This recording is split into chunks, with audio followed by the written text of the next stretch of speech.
So why exactly is intermittent fasting a huge academic boost? Well, it comes down to three main parts. So to begin, in the productivity time management space, there's a lot of talk about batching tasks, right? You want to do like tasks with like tasks. You want to put all of your reviewing notes together. You want to put all of your meetings together, your group studying together, that kind of thing. And this helps because once you're in a certain mindset and sort of a framework you're working in, it's easier to stay. So there's kind of that deep flow state. Is talked about a lot in terms of academics, right? If you're writing an essay, for example, the hardest part is getting started. The easiest part is once you're already past the intro and the body paragraph, getting to the end. And the reason is because you've engaged your brain into the activity. The most difficult part is to begin. But once you're in the state, you're still going to be fighting that temptation sometimes to go and leave. And I think one of the most critical mistakes that a lot of people make, as weird as it sounds, is using lunch as an excuse to do that. So, in one of my semesters at university, I discovered that intermittent fasting can save a lot of time and help you out a lot with productivity. And the reason is because you're essentially batching your tasks, right?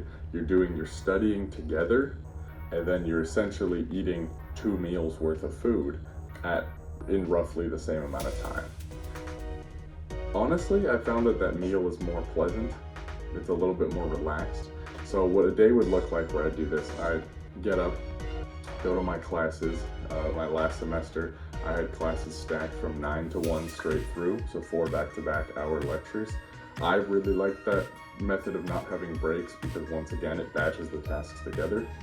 I would go straight at 1 o'clock most days to office hours, to about 2. A lot of times at 2, I'd head down to a help desk to work on my organic chem lab and be there until 3 or 4. Or sometimes I would go to physics help desk, just depending on which day of the week it was, what tasks I had to do. And then I would often walk out of that once I'd completed the physics or the chem lab or whatever it was, go to the library and do a lot of classes, have those McGraw-Hill pre-lectures. I'm sure if you're in college, you'll know what I'm talking about. So I do the pre-lecture for the next day or two. By that time, it was about 4:30, sometimes 5, depending on the day, before I'd be going to get my first full meal.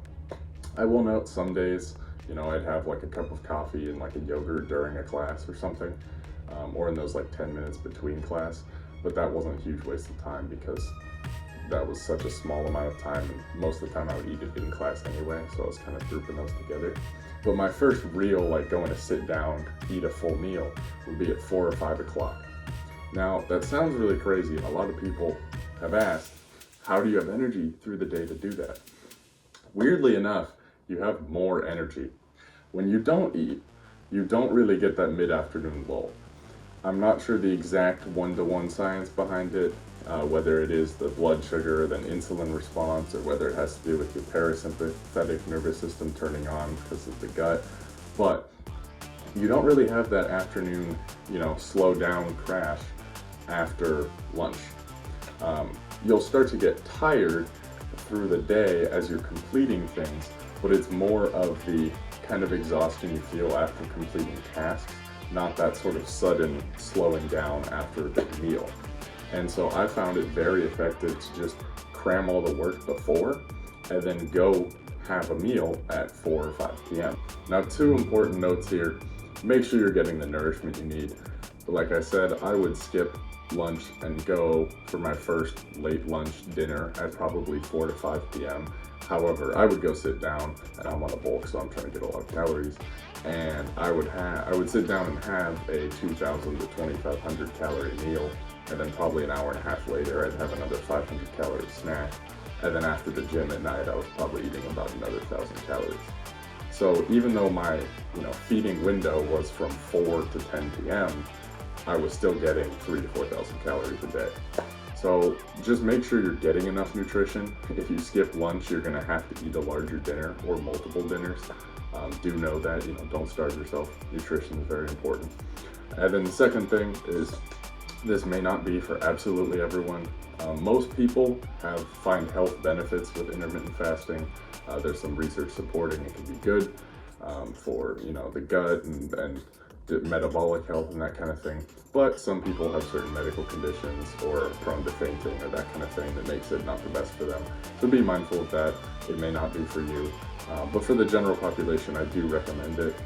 And I've also found that it makes the meal more pleasant. When you go take your lunch, because you have like an hour between classes, you gotta hurry over to the dining hall. That takes like 5 or 10 minutes or however long. And then you have like 25-30 minutes to eat. So you're trying to like cram down some food, but then you're worried about getting back to your next class in time. And you always say that you're gonna eat for like 10 minutes and then go get to the class and start reviewing notes, but then you always end up sitting down with someone and talking too long, and then you're leaving like 5 minutes before class and running to class, and it's a whole like stressful process, where I found that if you just use those times, whether it be a break between classes you have, or like my schedule was from 1 to 4 essentially, just going straight through your resources, office hours, help desk, library time, whatever, and then going for the meal could be at a much more relaxed and nice, pleasant pace. Because by the time I was going for my meal, I had already completed the 2 or 3 most difficult tasks. Most of the time what was left was maybe one more pre-lecture reading for, another class, or maybe like a little worksheet or something. When you're in the zone, stay.